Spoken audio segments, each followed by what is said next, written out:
نحمده ونصلي على رسوله الكريم اما بعد فاعوذ بالله من الشيطان الرجيم بسم الله الرحمن الرحيم رب اشرح لي صدري ويسر لي امري واحلل عقدة من لساني يفقهوا قولي. اللہ سبحانہ وتعالی سے دعا ہے کہ وہ ہماری آج کی اس مجلس میں بے پناہ برکت عطا فرمائے اور جو کچھ ہم سنیں سیکھیں ہمیں اس پر عمل کی توفیق عطا فرمائے. اللہ سبحانہ وتعالی ہمارے گناہوں کو معاف کر دے، ہماری مشکلات کو آسان کر دے اور ہمیں اپنی رحمتوں سے نوازے. اس دنیا میں انسان کا ایک بہت بڑا مسئلہ سکون کا نہ ہونا ہے. ہر شخص سکون کی تلاش میں ہے اور ہر شخص کسی نہ کسی طرح کی پریشانی میں مبتلا ہے.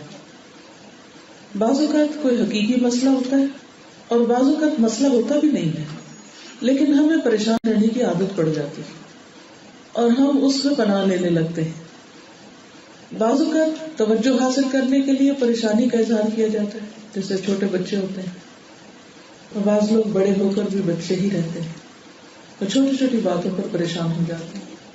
اور بعض اوقات یہ عادت اتنی سنگین ہو جاتی ہے، اتنی سخت ہو جاتی ہے کہ انسان کو پھر عام حالات میں تو کسی کا مشورہ، کسی سے بات کر کے، کوئی نصیحت حاصل کر کے کچھ فائدہ ہو جاتا ہے، لیکن سیویئر کیسز میں لوگ ڈرگس پہ چلے جاتے ہیں، نشہ کرنے لگتے ہیں، لیکن وہ بھی مسئلے کا حل نہیں ہوتا. اگر آپ ان لوگوں کی زندگی کے بارے میں پڑھیں گے جو ڈرگس لیتے ہیں تو کتنی میزریبل کنڈیشن میں رہتے ہیں. ایک غم کو مٹانے کے لیے کئی مشکلات اپنے لیے کھڑی کر لیتے ہیں.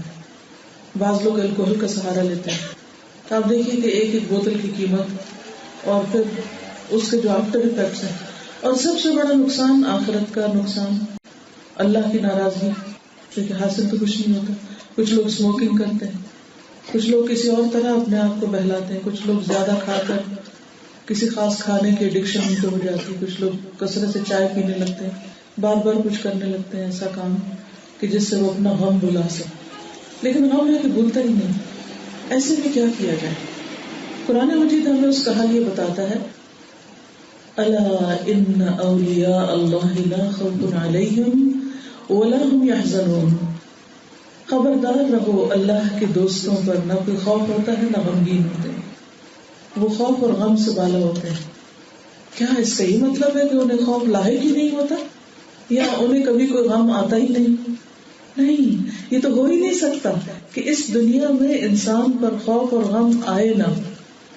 لیکن اللہ کے دوست اس خوف اور غم پر قابو پا لیتے، اس کو اپنے اوپر نہیں حاوی ہونے دیتے کہ وہ ان کے اوپر پریشر ڈال کے ان کو لٹا کے رکھ دے، بلکہ وہ اس پر قابو پا لیتے ہیں. ان کے اندر ایسی ایمان کی قوت ہوتی، ان کے اندر ایسا جذبہ ہوتا ہے، ایسی سوچ ہوتی ہے، ان کے خیالات، ان کا رویہ، ان کا طرز زندگی، ان کا لوگوں سے، ان کا اللہ سبحانہ وتعالیٰ سے معاملہ ایسا ہوتا ہے کہ وہ غم اور خوف سے نجات پا جاتے ہیں. اور اس زندگی میں کچھ کرنے کے لیے نہایت ضروری ہے کہ انسان ان دو مشکلوں سے باہر نکلے.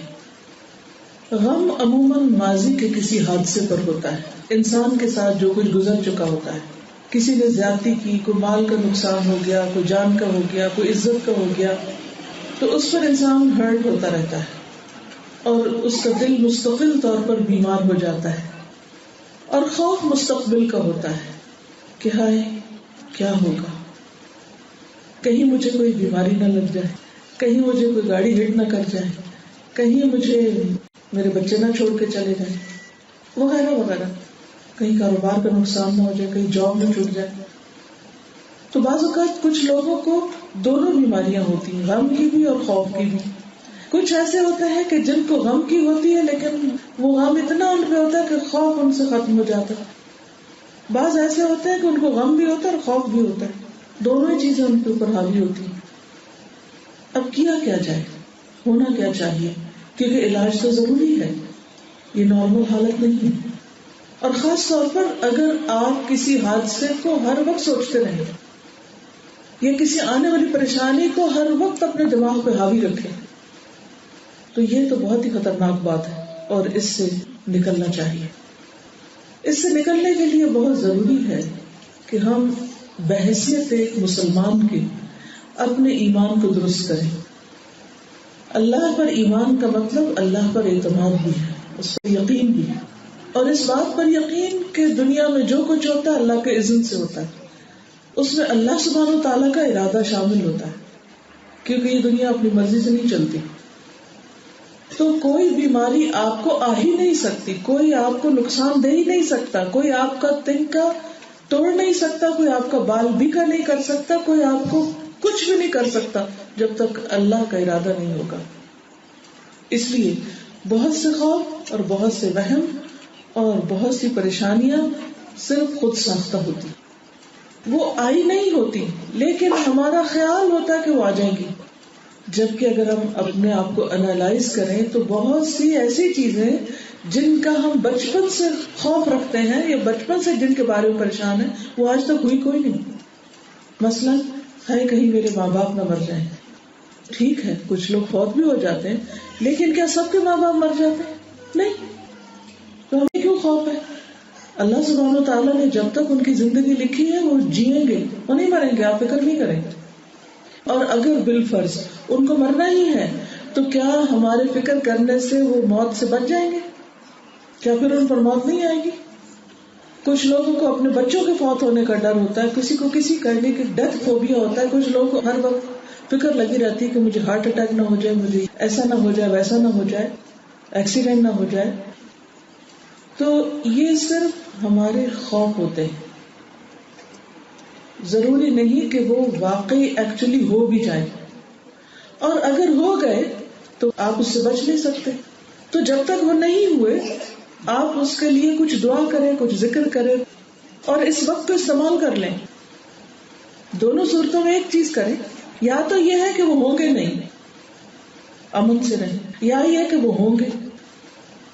اگر انہوں نے ہونا ہے اور آپ کی قسمت میں لکھا ہے کسی چیز کا ہونا، تو اس ہونے سے پہلے جو بھی وقت ملا ہے، چاہے 1 گھنٹہ ہی کیوں نہیں ملا، اس کو کسی اچھے کام میں استعمال کریں.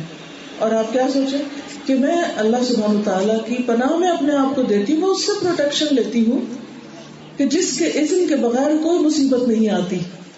اس لیے فکر کی ضرورت ہی نہیں، پریشانی کی ضرورت ہی نہیں، کیونکہ کسی کو کوئی بیماری، موت، فقر و فاقہ، کسی چیز کا نقصان اس وقت تک نہیں ہوتا جب تک کہ اللہ نہ چاہے.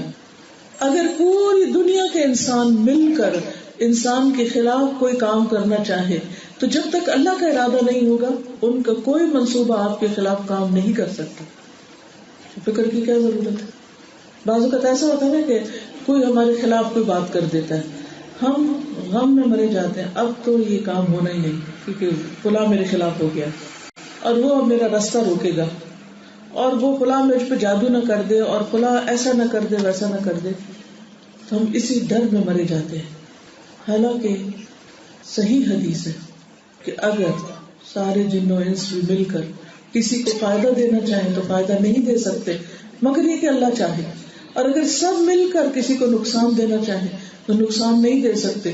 کوئی کسی کی قسمت نہیں بگاڑ سکتا، کوئی کسی کو کچھ ختم نہیں کر سکتا جب تک اللہ نہ چاہے. اور اگر اللہ چاہتا ہے تو پھر کوئی روک بھی نہیں سکتا نا، پھر سارے جن و انس مل کر اس مصیبت کو ٹال بھی نہیں سکتے. تو اصل چیز تو اللہ کا ارادہ ہے. اس لیے ضروری ہے کہ ہم مطمئن اور پرسکون رہیں اور اپنی زندگی سے بھرپور فائدہ اٹھائیں. یہ زندگی میں صرف ایک بار ملی ہے، only once، یہ دوبارہ نہیں آئے گی. اور سب سے زیادہ نقصان کی بات ہے اپنی زندگی کو کھونا. مرنے والا تو مر گیا، وہ تو نہیں واپس آئے گا، لیکن آپ تو ابھی دنیا میں ہیں.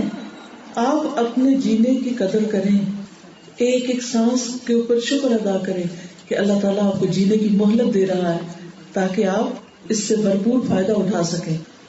کیونکہ ہم آج کی اس زندگی میں اپنے کل کے لیے کچھ بنا رہے ہیں. قرآن مجید میں اللہ سبحانہ وتعالیٰ فرماتے ہیں یا ایھا الذین آمنوا اتقوا اللہ، اے لوگوں جو ایمان لائے ہو اللہ سے ڈرو. وَلْتَنظُرْ نَفْسٌ مَا قَدَّمَتْ لِغَدٍ، اور چاہیے کہ ہر شخص دیکھے، ہر شخص، میں بھی آپ میں سے ہر ایک کیا دیکھے، ما قدمت لغد، کہ اس نے اپنی کل کے لیے کیا تیار کیا ہے. کیونکہ اگر میں نے اپنے لیے کچھ نہیں بنایا تو کوئی اور میرے لیے کیا بنائے گا؟ میں خود اپنے ساتھ سنسیئر نہیں تو دوسرا میرے لیے کہاں سے سنسیئر ہوگا؟ میں اپنے لیے خود توبہ استغفار نہیں کرتی، ذکر نہیں کرتی، قرآن نہیں پڑھتی، تو میں کس سے توقع رکھتی ہوں کہ وہ میرے لیے میری مصیبت کے وقت وہ اتنے خلوص سے پڑھے گا جتنا میں خود پڑھ سکتی ہوں؟ تو کسی کا کیا ہمیں کیا فائدہ دے گا اگر ہم نے خود اپنے لیے کچھ نہ کیا؟ ٹھیک ہے، انسان کے اندر جذبات ہوتے ہیں، وہ دوسروں کی دکھ تکلیف پر غمگین بھی ہوتا ہے، پریشانی بھی اس کو آتی ہے، فکر فاقہ بھی ہوتا ہے، لیکن ان سب چیزوں کو اپنے اوپر حاوی نہ ہونے دیں کہ یہ آپ کے کل کی تیاری میں رکاوٹ بنے. آج ہمیں اس زندگی میں ہر دن اور ہر دن کا ہر گھنٹہ پروڈکٹیو گزارنا ہے، کچھ کرنا ہے، کچھ بنانا ہے، کیونکہ جنت اور جہنم تو خالی میدان ہے. اگر ہم اچھے کام کریں گے تو جنت میں گھر بنے گا، اور اگر برے کام کریں گے تو جہنم بھڑکائیں گے. تو عقل مند وہ ہے جو یہ دیکھتا رہتا ہے میری کل کے لیے کتنا تیار ہو گیا، میں نے قرآن مجید کتنا پڑھا، میں نے نماز کی پابندی کتنی کی، اور جو نماز پڑھی وہ کس کوالٹی کی پڑھی. کیونکہ کامیابی تو ان مومنوں کے لیے ہے جن کی نمازوں میں خشوع ہوتا ہے، اور میرا دل کہیں اور ہی لگا ہوا ہے. نماز کے اندر بھی دنیا نہیں بھولتی، نماز کے اندر بھی رنج اور غم نہیں بھولتا. تو اس لیے اس وقت کے اندر جئیں. مثلا اس وقت آپ یہاں بیٹھے، اگر آپ یہ بات غور سے سن لیں گے تو فائدہ ہوگا، اور اگر اس وقت یہاں بیٹھ کے گھر کی فکر میں یا کسی غم اور فکر میں لگے ہوئے ہیں تو یہاں بیٹھنا بھی بیکار ہے، کچھ فائدہ نہیں ہے، کچھ حاصل نہیں ہوگا، کچھ لے کر نہیں جا سکیں گے. تو اسی طرح آخرت کے لیے کچھ لے کر نہیں جا سکیں گے اگر یہاں پر کچھ بنایا نہیں. وہاں کے لیے یہاں بیٹھ کے کام کرنا ہے، تب فائدہ ہوگا. تو اس لیے بہت ضروری ہے کہ ہم اپنی زندگی، صحت، مال، وقت، جان، سب چیزوں کی قدر کریں، کیونکہ یہ سب چیزیں ایک نعمت کے طور پر ہمیں ملی ہیں. یہ سارے ٹولز ہیں تاکہ ہم اپنی جنت کو بنا سکیں، یہاں اس کی تیاری کر سکیں.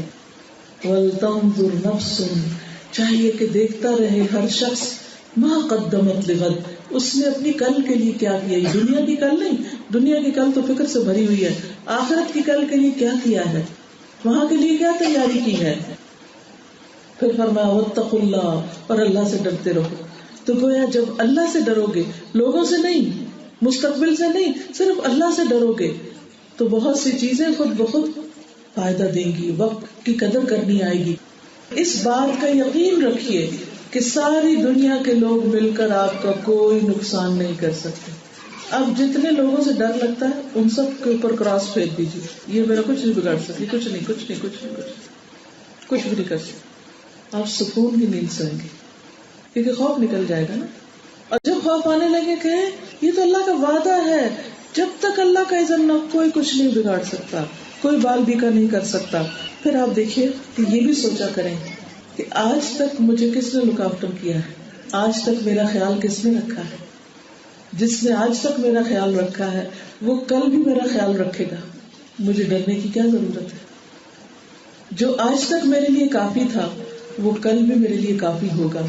جب وہ ہمیشہ سے ہے اور ہمیشہ رہے گا، مجھے ڈر کس بات کا. حی لا یموت ابدا ابدا ذو الجلال والاکرام بیدہ الخیر وہو علی کل شیء قدیر.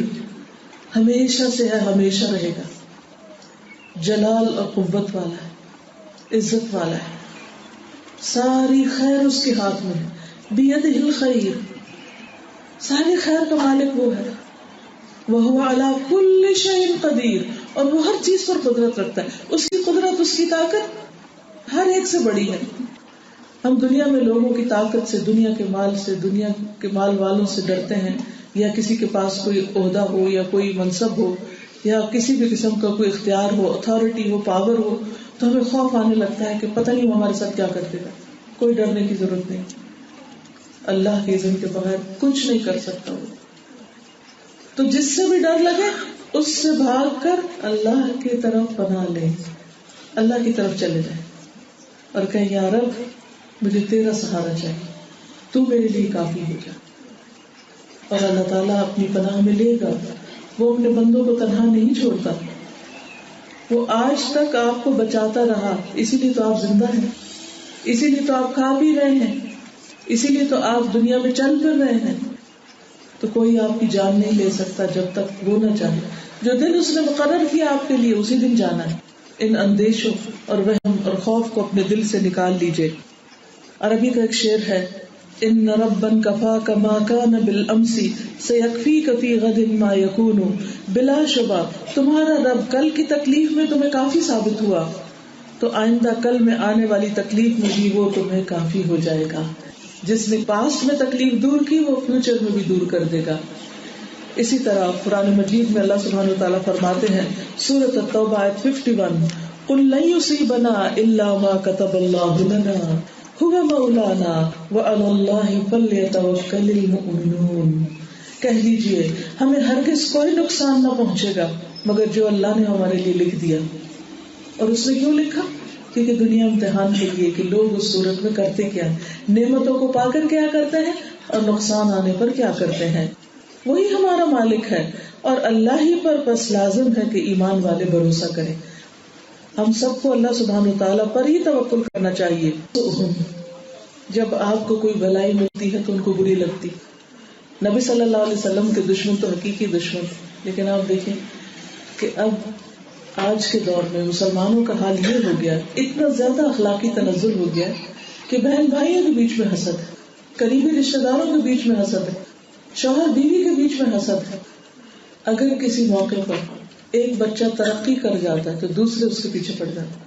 سسرالی رشتوں میں، دوستوں میں، معاشرے میں، کلاس فیلوز میں، جاب پر، ہر جگہ انسانوں کی کمزوریاں ہیں یہ کہ وہ کیا چاہتا ہے کہ کوئی اور اس سے آگے نہ نکلے، تو کبھی زور زبردستی سے وہ آگے نکلنے کی کوشش کرتا ہے اور کبھی دوسرے کو پہنچنے والی خوشی پر ایسی تنقید کرتا ہے کہ جس سے وہ خوش نہ ہو سکے.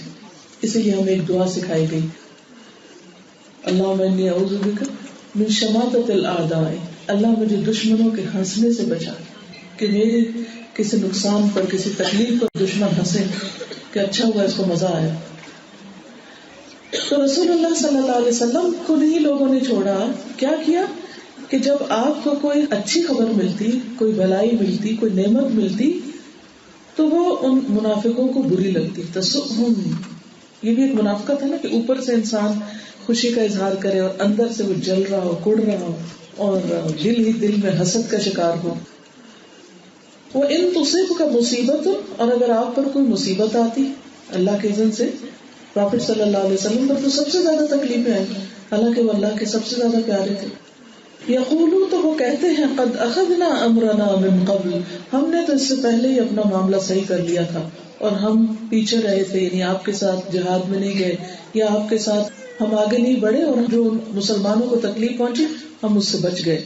وَيَتَوَلَّوْا، اور وہ منہ موڑ لیتے ہیں، وَهُمْ فَرِحُونَ، اور وہ خوش ہوتے ہیں کہ ہم بچ گئے. قُلْ لَن يُصِيبَنَا إِلَّا مَا كَتَبَ اللَّهُ لَنَا، مصیبت کے وقت اگر کوئی ہنسے آپ پر اور کوئی خوش ہو رہا ہو یا کوئی لام تان کر رہا ہو یا کوئی برا بھلا کہہ رہا ہو یا کوئی تانا دے رہا ہو تو کیا کہنا چاہیے؟ لن یصیبنا الا ما كتب اللہ لنا، یہ تو اللہ نے ہمارے لیے پہلے ہی لکھ دیا تھا. یہ غم یا یہ نقصان تو تقدیر میں تھا، اللہ کے اذن سے آیا، یہ تو لکھا ہوا تھا، یہ تو آنا ہی تھا. تو اللہ نے جو فیصلہ ہمارے لیے کیا ہم اس پر اللہ سے ناراض نہیں ہیں، ہم اس کو خوشی سے قبول کرتے ہیں. اور ایمان کا تقاضا یہی ہے کہ بندہ خود کو پہنچنے والی ہر تکلیف پر بھی اللہ سے راضی ہوتا ہے کہ اس میں بھی میرے لیے خیر ہے، کیونکہ تکلیف بندہ مومن کے ثواب میں اضافہ کرتی ہے اور اس کے گناہ دور ڈالتی ہے اور اس کو پختہ کرتی ہے، اس کو میچور کرتی ہے، کیونکہ مشکلات کے بغیر انسان کبھی بھی میچور نہیں ہوتا. اب دیکھیے چھوٹے بچے کی مثال دیجیے، جیسے چھوٹا بچہ ہوتا ہے نا تو کچھ مائیں ہر وقت بچوں کو اٹھائے رکھتی ان کو نیچے نہیں چھوڑتی. نتیجہ کیا ہوتا ہے؟ کچھ بچے سال بھر بھی صحیح طور پر نہ چلنا جانتے ہیں، نہ بیٹھنا جانتے ہیں، نہ بھاگنا، نہ دوڑنا، ان کو آتا ہی کچھ نہیں، کیونکہ انہیں چوٹ کھانے ہی نہیں دی ماں نے. وہ ہاتھوں پر ہی اٹھائے رکھا، کندھوں پر ہی اٹھائے رکھا، کسی وقت رونے ہی نہیں دیا، کسی وقت گرنے ہی نہیں دیا، چوٹ کھانے ہی نہیں دی. اب نتیجہ کیا ہوا؟ وہ انتہا درجے کے بزدل ہوئے. ان کے اندر بہادری آئی نہیں، ان کے اندر مشکلات کو فیس کرنے کا طریقہ ہی نہیں آیا. کیونکہ بچے بھی بڑے عقل مند ہوتے ہیں. اگر آپ آبزرویشن کریں، اگر ایک دفعہ ایک جگہ سے کوئی چوٹ لگ جائے تو دوسری دفعہ خود ہی اس سے بچنے لگتے ہیں کہ چوٹ. تو یہ چیز ان کو سکھاتی ہے نا. لیکن اگر چوٹ نہیں لگے گی، غلطی نہیں کریں گے تو کبھی بھی نہیں سیکھیں گے. دور سے دیکھ کے نہیں سیکھیں گے، اس مشکل سے گزر کر ہی سیکھیں گے. تو کچھ زندگی کے لیسن ایسے ہوتے ہیں کہ جب تک ہم مشکل میں پڑے نہیں، ہم سیکھ ہی نہیں سکتے. تو اللہ سبحانہ وتعالیٰ ہمیں مشکل میں ڈال دیتا ہے تاکہ ہم بہت کچھ سیکھ سکیں، آگے بڑھ سکیں، بہادر بن سکیں، زندگی کے چیلنجز کو فیس کر سکیں اور اپنی آخرت کے لیے بڑے بڑے کام کر سکیں. ورنہ ناز و نام میں پلنے والے لوگ، پھولوں کی سیج پہ بیٹھے رہنے والے لوگ اور آرام دہ زندگی بسر کرنے والے لوگ کوئی بڑا کام نہیں کر سکتے. اور اگر زندگی کو ایسے ہی گزار دیا آرام طلبی میں، تو آخرت میں اجر و ثواب کہاں سے ملے گا؟ آخرت میں درجات کہاں سے بڑے ہوں گے؟ اللہ سبحانہ وتعالیٰ نے انسان کو مشقت میں پیدا کیا. اس دنیا میں انسان آرام کرنے کو نہیں آیا. آرام کی جگہ تو اللہ نے آخرت میں رکھی، جنت میں رکھی. اور ہم دنیا میں تلاش کرتے ہوئے روتے ہیں کہ یہاں کیوں نہیں مل رہا. تو اس لیے بہنوں، اگر کسی وقت کسی وجہ سے کوئی بری خبر سننے کو مل جائے، کوئی ناپسندیدہ چیز سامنے آ جائے، کوئی ناخوشگوار حادثہ کہیں سے پیش آ جائے، کسی انسان کے ساتھ کوئی ٹکراؤ آ جائے، تو سوچیں اس میں بھی خیر ہے، اس میں بھی خیر ہے. ایک بادشاہ تھا تو اس کا ایک وزیر بہت ہی مخلص آدمی تھا. وہ ہر چیز کے بارے میں کہتا تھا کہ اس میں خیر ہے، اس میں بھی بھلائی. ایک مرتبہ بادشاہ کہیں شکار پر نکلا، اس کی شاید انگلی کٹ گئی تو اس نے کہا اس میں بھی خیر ہے. پھر اسی طرح کوئی اور مشکل آئی تو اس نے کہا اس میں بھی خیر ہے. تو وہ وزیر سے ناراض ہو گیا اور اس کو قید کرا دیا. لیکن ہوا یہ کہ جب وہ آگے گیا تو جو چیز خراب ہوئی تھی، دشمنوں نے اس پر حملہ کیا. جب انہوں نے دیکھا کہ اس کی چیز خراب ہے تو انہوں نے اس کو چھوڑ دیا کہ یہ ہمارے کام کا نہیں. تو بعد میں آ کے اس نے وزیر کو نکلوایا. اس نے کہا کہ کیا وجہ؟ اس نے کہا کہ تمہاری بات درست تھی کہ جو چیز ٹوٹی تھی، جو چیز خراب ہوئی تھی وہ بچ گئی. جیسے موسیٰ علیہ السلام اور خضر علیہ السلام نکلے تھے تو جب کشتی کے اندر سوراخ تھا تو وہ بچ گئی. اگر وہ ٹھیک ہوتی تو وہ کشتی پکڑی جاتی. تو بعض اوقات ہم ایک چھوٹی بھلائی کو دیکھ رہے ہوتے ہیں جبکہ اللہ سبحانہ وتعالیٰ ہمارے لیے ایک بڑی بھلائی چاہتا ہے. تو جب کوئی چوٹ لگے تو زبان سے ہی نکلے اس میں بھی خیر ہے. کچھ کھو جائے تو کہ اس میں بھی خیر ہے. کوئی فوت ہو جائے تو کہ اس میں بھی خیر ہے. ہو سکتا ہے ہمارے لیے بہت بڑا صدمہ ہو، لیکن اس شخص کے لیے بہت فائدے کی چیز ہو اس وقت فوت ہونا. معلوم نہیں وہ چند سال اور جیے تو لوگ اس کی کتنی ناقدری کریں. بعض اوقات ماں باپ انتہائی بوڑھے ہو جاتے ہیں لیکن ہم اپنی حرص میں کہتے ہیں یہ فوت نہ ہو. ہم بس دیکھتے رہے ان کو، چاہے وہ بستر پہ پڑے ہوئے ہیں، چاہے ان کی زندگی کا ایک ایک دن عذاب بن کے گزر رہا ہے. وہ فوت ہو جاتے ہیں تو ہم کہتے ہیں یا اللہ کیوں اٹھا لیا تم نے. حالانکہ اللہ سبحانہ وتعالیٰ کا ان پر رحم ہوتا ہے، ان کے لیے بھلائی ہوتی ہے کہ ان کو اس وقت اٹھا لیتا ہے. تو یاد رکھیے کہ ہر چیز میں خیر ہوتی ہے. اللہ کے جتنے بھی ارادے ہیں، اللہ کے جتنے بھی فیصلے ہیں، اس دنیا میں جو کچھ بھی ہو رہا ہے اللہ کے اذن کے بغیر نہیں ہو رہا، اور اس میں بھی خیر ہے اور اس میں بھی بھلائی ہے. یہ الگ بات ہے کہ ہمارا علم کامل نہیں تو ہمیں وہ بھلائی نظر نہیں آتی. تو اس لیے اللہ سبحانہ وتعالیٰ نے مومنوں کو کیا سکھایا کہ جب منافق تمہاری تکلیف پر ہنسیں، جب منافق تمہاری تکلیف پر خوش ہوں، یا تمہیں نظر آئے کہ تمہارے ساتھ زیادتی ہو رہی ہے، تو کیا سوچو کہ ہمیں کوئی مصیبت نہیں آتی مگر وہی جو اللہ نے ہمارے لیے لکھ رکھی ہے. وہ ہمارا مولا ہے، ہمیں تکلیف میں تنہا نہیں چھوڑے گا. وہ مددگار موجود ہے کیونکہ اس کا وعدہ ہے لا یکلف اللہ نفسا الا وسعها، کہ کسی کو تکلیف نہیں دیتا مگر اس کی وسعت کے برابر، اس کی وسعت پر جتنی وہ اٹھا سکتا ہے. تو اس میں خیر ہے. اس نے مجھے اس قابل سمجھا، مجھے اس کے لیے چنا کہ میں اس تکلیف اور بوجھ کو اٹھاؤں. اب مثلا خواتین کو جو پریگننسی میں تکلیف اٹھانی پڑتی تو وہ کہتی ہے کہ عورتوں پر یہ کہ مصیبت کیوں لکھ دی گئی. پیریڈز کی وجہ سے تکلیف ہوتی ہے تو عورتوں پر یہ کیوں مصیبت ہے. مینوپاز ہے تو عورتوں کے لیے کیوں مصیبت ہے. لیکن وہ بھول جاتی ہیں کہ اس میں بھی خیر ہے کیونکہ اس کے ذریعے درجے بڑھتے ہیں.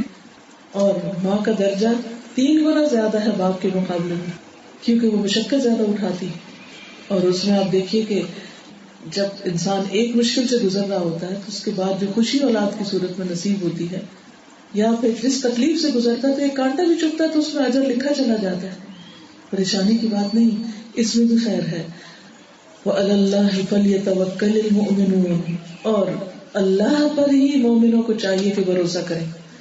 کیا سکھایا گیا کہ جب کوئی تکلیف آئے تو اللہ پہ ٹرسٹ کریں، اپنا معاملہ اس کے سپرد کر دیں کہ اللہ تو اس مشکل سے اب آسانی سے نکال دے.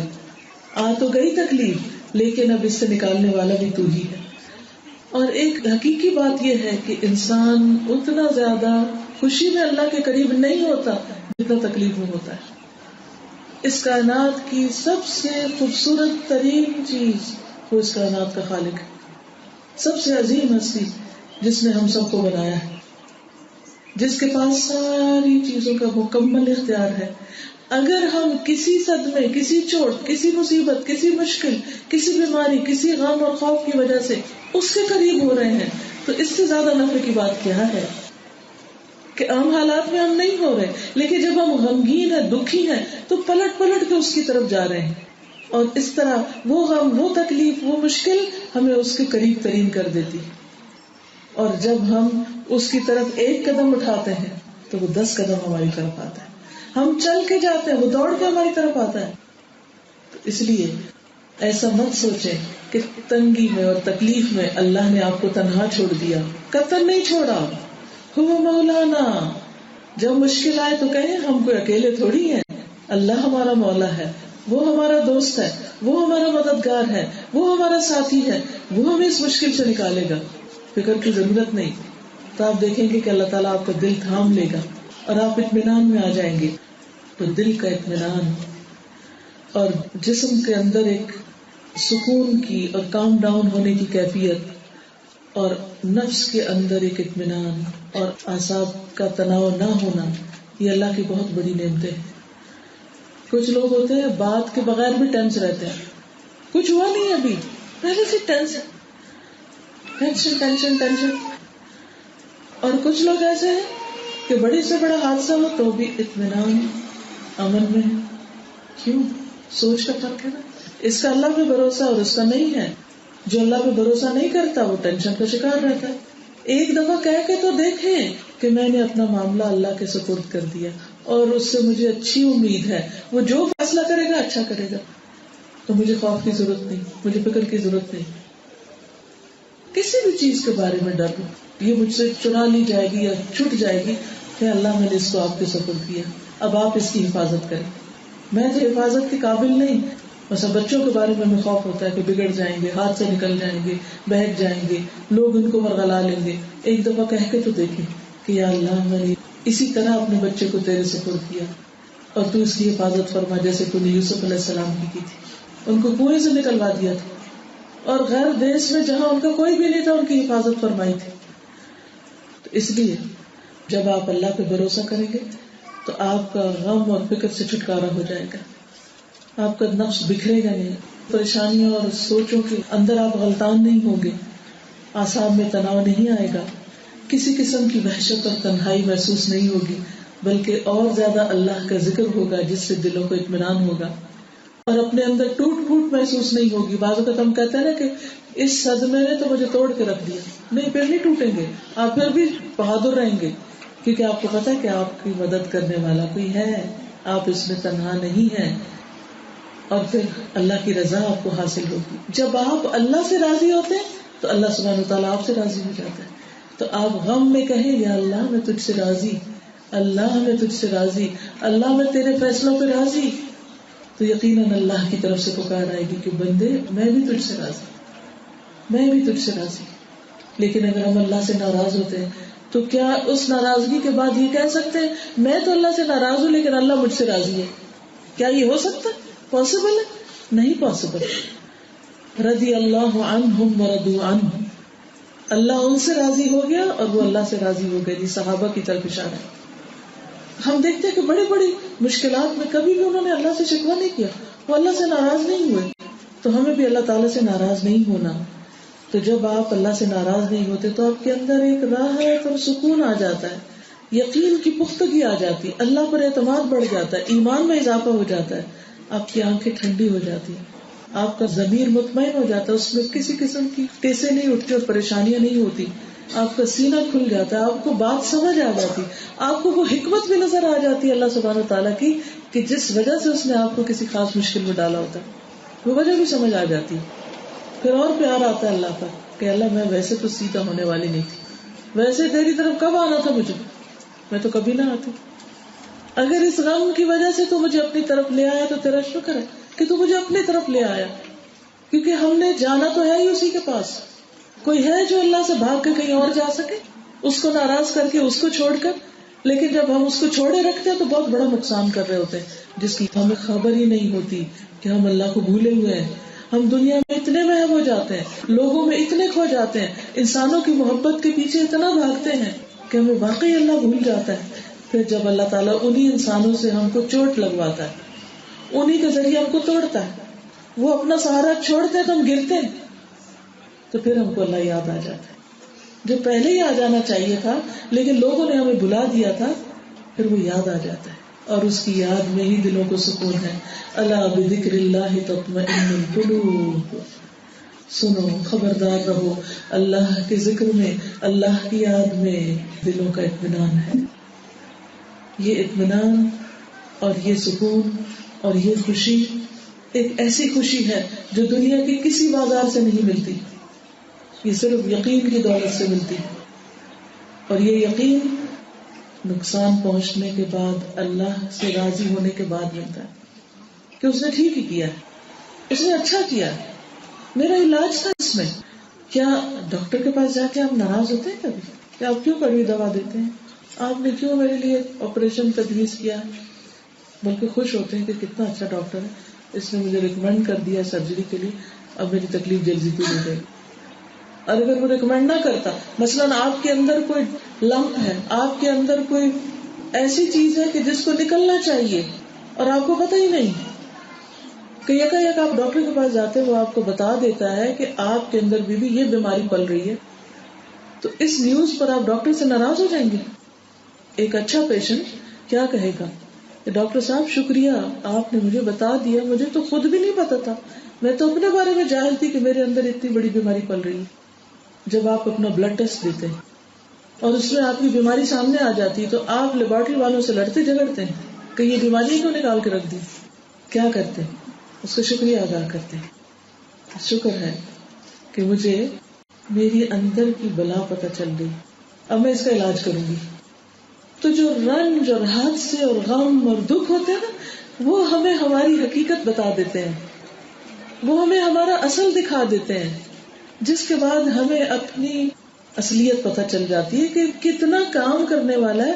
میرے تو بھی ایمان کا لیول ہی بہت تھوڑا، میری تو بھی عبادات ہی ٹھیک ہے، میرا تو یقین ہی نہیں ہے اللہ پہ، میرا تو بھی توکل ہی نہیں تھا. تو ہاتھ سے ہمیں ہلا کے رکھ دیتے ہیں، ہماری بیماریاں ڈائگنوز کر دیتے ہیں. ہمارے لیے بہت بڑا ٹیسٹ کے بعد ہی پتہ چلتا ہے نا بیماری کیا ہے، پھر اصلاح ہوتی. تو اگر ٹیسٹ ہی نہ ہو تو اصلاح نہیں ہو سکتی، اور اگر اصلاح نہ ہوئی تو خرابیوں کا پلندہ لے کے اللہ کے حضور حاضر ہوں گے. پھر کیا بنے گا؟ کیا وہاں ہم ریپینٹ کر سکتے ہیں؟ کیا وہاں ہم اپنا علاج کر سکتے ہیں؟ کیا کوئی قبر میں جا کے اپنا علاج کر سکتے ہیں؟ مثلاً اگر ڈاکٹر کسی کو بتا دیں کہ تمہاری یہ اور یہ بیماری ہے، وہ کہ اچھا ابھی تو مجھے فرصت نہیں، جب میں مر جاؤں گا قبر میں فارغ ہو کے لیٹوں گا پھر علاج کراؤں گا، ہو جائے گا علاج اس کا؟ ہرگز نہیں. وہ علاج آج کرنا ہے، چاہے فرصت ہے یا نہیں، چاہے کتنی مصروفیت ہے، چاہے کتنا ہی کام ہے، آج علاج کرنا ہے تاکہ مرنے سے بچیں. اسی طرح اگر کوئی اخلاقی خرابی ہے ہمارے اندر، ایمان میں خرابی ہے، دل میں کوئی خرابی ہے، کوئی نفاق ہے یا شک ہے اللہ کے بارے میں یا اللہ سے ناراضگی یا کوئی بھی چیز، تو اس کا علاج مرنے کے بعد نہیں ہوگا. مرنے پہ یہ ہارٹ اسی طرح سیل ہو جاتا ہے اور اس کے ساتھ ہی قبر میں جاتا ہے. اگر دل اضطراب اور بے چینی میں ہے تو یہ بے چینی قبر میں ساتھ جائے گی. تو اس کو دنیا میں ٹھیک کرنا ہوگا، اس دل کا علاج کرنا ہوگا مرنے سے پہلے. تو اللہ سبحانہ وتعالیٰ ہم پر جب مہربان ہوتا ہے تو ہمیں کسی ایسی حالت میں ڈالتا ہے کہ دل کی بیماری کھل کے سامنے آ جاتی، اور جب کھل کے سامنے آتی تو پھر ہم اگر اللہ پر اعتماد کریں اور اللہ کی طرف رجوع کریں اور اللہ سے دعا کریں تو وہ بیماری دور ہونے لگتی اور ہم صاف ستھرے ہو جاتے ہیں. اور اگر اللہ سے ناراض ہو تو پہلے سے بھی زیادہ بیمار ہو جاتے ہیں. اس لیے جب ایک انسان اللہ پر اعتماد کرتا ہے تو اللہ تعالیٰ اس کو اپنی رحمت سے نوازتے ہیں، اس کو مزید علم عطا کرتے ہیں، میچورٹی عطا کرتے ہیں، اس کو حکمت دیتے ہیں اور اس کو اطمینان قلب دیتے ہیں، اس کو سکون قلب جیسی دولت دیتے ہیں، اور پھر اس کے اندر سے ہر طرح کے وسوسے اور فکر اور غم اور یہ ساری چیزیں ختم ہو جاتی ہیں. تو اس لیے سیکھنے کی بات کیا تھی، یاد رکھنے کی. نمبر 1، وہم کرنا چھوڑیں، ہم خوف کھانا چھوڑیں. کچھ نہیں ہوتا جب تک اللہ نہ چاہے، اللہ پہ بھروسہ کریں. نمبر 2، اگر کچھ ہو جائے تو اس کو برا نہ سمجھیں، کیونکہ اللہ سبحانہ وتعالیٰ اس کے ذریعے ہماری مرنے سے پہلے اصلاح چاہتا ہے، ہمارا علاج کرنا چاہتا ہے. جن چیزوں کی طرف سے ہم غافل ہیں وہ ہمیں دکھا کر ہمیں صاف کرنا چاہتا ہے. اور ہم کیا چاہتے ہیں کہ جب ہم دنیا سے جائیں تو ہم اطمینان کی حالت میں جائیں. اس لیے جب کوئی حادثہ، کوئی تکلیف، ناپسندیدہ، ناخوشگوار حالات ہوں تو ہمیں اس پر صبر سے کام لینا چاہیے اور اللہ کے فیصلوں پہ راضی ہونا چاہیے، اور راضی ہونے کے بعد انتظار کرنا چاہیے. صبر انتظار کا نام بھی ہوتا ہے، جلد بازی نہیں. یعنی جب تکلیف آ گئی اور آپ نے سمجھ لیا کہ اللہ تعالیٰ مجھے کچھ دینا چاہتا ہے، کچھ سکھانا چاہتا ہے، مجھے کسی قابل بنانا چاہتا ہے. جیسے یوسف علیہ السلام کو اللہ سبحانہ وتعالیٰ نے پورے مصر کا بادشاہ بنانا تھا، تو وہ کنعان میں رہ کے، ایک گاؤں میں رہ کے تو نہیں بن سکتے تھے نا. ان کو ان ساری مشقتوں سے گزرنا تھا، پھر جا کے وہ تاج پہننا تھا. تو یاد رکھیے کہ اللہ تعالیٰ آپ کو کچھ دینے والا ہے، کیونکہ اللہ کا وعدہ ہے. 2 دفعہ یہ بات قرآن مجید میں کہی گئی، ان مع العسر یسرا فان مع العسر یسرا. تنگی کے ساتھ آسانی بھی ہے، پھر یقیناً تنگی کے ساتھ آسانی ہے. اس لیے اس وقت کو جو آپ کا اضطراب اور بے چینی اور تکلیف میں گزرا ہے، اس کو صبر کے ساتھ گزاریے، جلدی نہ کیجیے، کیونکہ بعض اوقات جلد بازی چیزوں کو اور خراب کر دیتی. مثلا آپ کو بھوک لگی اور کھانا پک رہا ہے تو آپ کہتے ہیں بس مجھ سے نہیں برداشت ہوتا، بس جیسا ہے بس اسی طرح اتارو اور کھاتے ہیں. اب آپ کچا کھانا کھا لیتے ہیں، کیا ہوتا ہے؟ ہو سکتا ہے وقتی طور پر بھوک کا جوش جو ہے وہ ختم ہو جائے، لیکن اس کے بعد پھر کیا ہوتا ہے؟ اگر پیٹ میں درد ہو یا اور کوئی بیماری پل جائے تو یہ کس چیز کا نتیجہ ہے؟ جلد بازی کا. تو بعض اوقات کوئی بیماری آ جاتی ہے تو ہم کہتے ہیں بس جلدی سے کوئی ایسی دوا مل جائے کہ جو ہم پیئیں اور فوراً ٹھیک ہو جائے، انسٹنٹ ریلیف ملے ہمیں، یا ڈاکٹر ہمیں ابھی دیکھ لے. ہم تو ایمرجنسی میں کھڑے ابھی بھی نہیں دیکھ رہے. نہیں، ہر چیز کا ایک وقت ہے، اس کو ٹائم چاہیے. تو جب کوئی تکلیف آئے تو اپنے دل کو تسلی دینے کے لیے کیا کہیں کہ اب اس نے اپنے وقت پہ جانا ہے، آرام سے بیٹھو، ایک دم نہیں جا سکتا. میرے واویلا مچانے سے، میرے چیخنے چلانے سے، میری بے صبری سے، میری بے قراری سے، بے چینی سے یہ نہیں جانے والی. مجھے اب ایکسپٹ کرنا ہے اس کو. تھوڑا ٹائم لگے گا، اب آرام کرو، چپ ہو جاؤ، اپنے آپ کو خود چپ کریں، calm down. It will take some time. ایک دم کچھ نہیں ہوتا، اور جتنا ٹائم لگے گا اتنا اجر بڑھ جائے گا، ملٹی پلائی ہوتا جائے گا ریوارڈ. کیونکہ اللہ سبحانہ وتعالیٰ کے نزدیک ہر چیز کا ایک اندازہ ہے اور ایک وقت مقرر ہے. اجل مسمى، زندگی کی ایک مدت ہے، زندگی میں آنے والی مختلف حصوں کی مدت ہے، بچپن، جوانی، بڑھاپا. پھر جو بیماریاں ہیں ان کی بھی ایک مدت ہے، ان کا بھی ایک عرصہ ہے، ایک وقت ہے. پھر اسی طرح جیسے کسی کی وفات ہو جاتی ہے تو اس غم کے بھولنے کے لیے بھی ایک عرصہ لگتا ہے. جیسے بیوہ کے لیے عدت 4 مہینے 10 دن رکھی گئی، باقی وفات پر 3 دن رکھی گئی، کہ ایک شخص کو 3 دن کم از کم لگتے ہیں کسی صدمے سے نکلنے سے. تو مثلا آپ نے کوئی ایسی خبر سنی جو آپ کے دل پہ بجلی کی طرح گری، تو اپنے آپ کو ماریے مت. کچھ لوگ خودکشی کر لیتے کہ میں نہیں برداشت کر سکتا. نہیں، اب آپ کہیں کہ مجھے اپنے آپ کو 3 دن دینے ہیں. مثلا آپ کے ہسبینڈ آپ سے ناراض ہو کے چلے گئے، یا بچے نے آپ کے ساتھ کوئی بہت بدتمیزی کی، تو آپ کے لیے بہت ہرٹ کا ذریعہ بنا وہ سب کچھ. Give yourself some time, at least 3 days. آپ کو کسی پہ غصہ آ گیا اور آپ ناراض ہو گئے اور بولنا چھوڑ دیا، اب اپنے آپ کو ٹائم دیں تھوڑا سا، 3 دن. اسی لیے اللہ سبحانہ وتعالیٰ کو پتا تھا کہ اگر 2 لوگوں میں ناراضگی ہوگی تو 3 دن کی مدت دے دی گئی کہ 3 دن میں اپنے آپ کو ٹھنڈا کر لو، 3 دن کے بعد تم واپس نارمل ہو جاؤ. اگر آپ غور کریں تو کائنات میں ہر چیز کے اندر اللہ نے یہ اصول رکھا ہے. مثلا آپ دیکھیں کہ پانی کو جب آپ ابالتے ہیں تو ایک دم نہیں ٹھنڈا ہو سکتا، لیکن وہ ایک دم ہر وقت ابلتا ہوا بھی نہیں رہ سکتا. اگر آپ اس کو آگ سے ہٹا دیں، اس سچویشن سے ہٹا دیں، تو تھوڑی دیر کے بعد وہ آہستہ آہستہ ٹھنڈا ہونے لگتا ہے، جیسے روز آپ کی چائے ٹھنڈی ہوتی ہے. پھر آپ کہتے 30 سیکنڈ اور گرم کر لو، پھر باتوں میں لگ جاتے، پھر 30 سیکنڈ گرم کرو، پھر پیتے، وہ ختم ہی نہیں ہو پاتی. تو ہر چیز کا ایک وقت، اس کو ٹائم دیجیے. Take your time. Time is a healer, کہتے ہیں ٹائم ہیل کر دیتا ہے. تو جلد بازی نہیں، بے چینی اور بے قراری نہیں. اور دیکھیے یہ تکلیفیں تو پھر گزر جائیں گی. قبر میں کون آئے گا؟ وہاں تو کوئی دعا بھی نہیں سنی جاتی، کوئی فریاد بھی نہیں سنتا. آخرت میں کون ہوگا جب سب بے وفا ہو جائیں گے، کوئی دوست رشتے دار بیٹا بیوی کچھ کام نہیں آئیں گے. تو ٹائم دیجیے اپنے آپ کو، جلدی نہیں کیجیے، کیونکہ ہر چیز گزر جاتی ہے. دس شیل ٹو پاس، یہ بھی گزر جائے، ہر چیز گزر جاتی. ہر دن جو آتا ہے گزر جاتا ہے، چاہے خوشیاں لے کر آئے چاہے غم لے کر آئے، نہیں رکتا. کوئی بھی تکلیف جو آئی ہے یہ بھی گزر جائے گی. کوئی بیماری آئی ہے، کوئی پریشانی آئی، گزر جائے گی، رک نہیں سکتی. کیونکہ اس دنیا میں کل من علیہا فان، ہر چیز فنا ہونے والی ہے، ہر چیز گزرنے والی ہے، ہر چیز ختم ہو جانے والی ہے. اب گزارے کیسے؟ وہ ٹھیک ہے یہ سمجھ آ گیا کہ گزر جائے گی، لیکن اب کیا کریں؟ کیسے گزارے اس وقت کو؟ بہت گھبراہٹ ہو رہی ہے، وہ گزر نہیں رہا. کہتے ہیں نا الانتظار اشد من الموت، انتظار تو موت سے بھی زیادہ سخت ہے. یعنی سب سے مشکل وقت انتظار کا ہے. وہ چاہے خوشی کا ہو تب بھی مشکل ہوتا ہے کاٹنا، تو غم کا تو اور زیادہ کاٹنا مشکل ہے. اس وقت میں پھر اللہ کی طرف رجوع کیجیے، دعائیں پڑھیے. اللہم لا سہل الا ما جعلتہ سہلا، اللہ کچھ آسان نہیں مگر جس کو تو آسان کر دے. وانت تجعل الحزن سہلا اذا شئت، اور تو مشکل کو آسان کرے گا جب تو چاہے گا. تو چاہے تو آسان ہو جائے گی، چاہے وہ ہے یا گزر گئی. تو اللہ کی طرف رجوع کریں، مسلسل دعا کریں، استغفار پڑھیں. استغفار سے ساری تکلیفیں دور ہو جاتی. درود شریف پڑھیں، آیت کریمہ پڑھیں. یہ ساری دعائیں اور ذکر وہ ہیں جو آپ میں سے ہر ایک کو آتے ہیں. لیکن افسوس یہ کہ شیطان اس وقت ہمیں بلوا دیتا ہے، ہمیں کلمہ بھول جاتا ہے، ہمیں آیت کریمہ بھول جاتا ہے. ہمیں پتہ بھی ہوتا ہے یہ پڑھنا ہے، پڑھنے کو دل ہی نہیں چاہ رہا ہوتا، کیونکہ شیطان آ کے قابو کر گیا نا، دل کو پکڑ لیا اس نے کہ اب اللہ کی طرف نہ جائے، تاکہ یہ میرا دشمن خوب یہ مصیبت میں پڑا رہے. تو ہم نے اس کی گرہ توڑ کر اللہ کی طرف رجوع کر لینا ہے، اور نماز اور دعا کے ساتھ صبر کے ساتھ مدد مانگنی، اور پھر انشاءاللہ جلد مصیبت ٹل جائے گی. یہ نہ سوچے کہ ساری زندگی چمڑی رہے گی مجھے. کوئی چیز ساری زندگی نہیں چمڑ سکتی، ہر چیز واپس اپنی اصل پہ آ جاتی ہے.